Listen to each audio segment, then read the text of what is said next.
Hi guys, welcome back to my channel.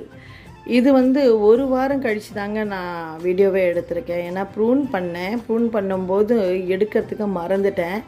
ஒரு வாரம் கழித்து தான் சரி வீடியோ எடுப்போம்னு சொல்லிட்டு எடுத்து போகிறேன். இது மல்லி ஆல்மோஸ்ட் பூத்து முடிச்சிடுச்சு எல்லாமே. அதனால் ப்ரூன் பண்ணிட்டேன். பாருங்களேன், ஒரு வாரம் கழித்து போட்டதுனால தளிர்த்து வந்துடுச்சு.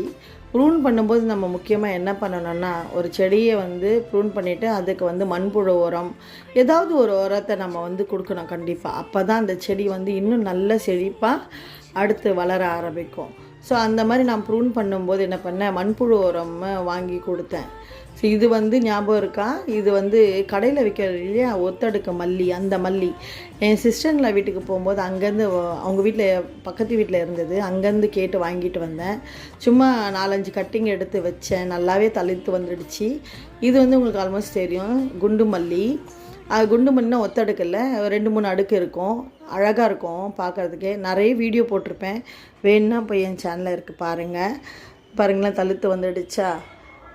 இது காக்கடம் பூவும் இருவாட்சி பூவில் அப்படியே படர்ந்துருக்கு. சரி, அதுவுமே பூத்து முடிய போகுது பாருங்கள். இப்போ முடியும் போது கூட எவ்வளோ அழகாக பூ இவ்வளோ கொடுக்குது. ஆனால் இது என்னென்னா, மொட்டோட பறிச்சோன்னா பூக்க மாட்டேங்குதுங்க. செடியில் மலர்ந்தால் தான் அழகாக இருக்குது. தேங்க்யூ ஃபார் வாட்சிங்.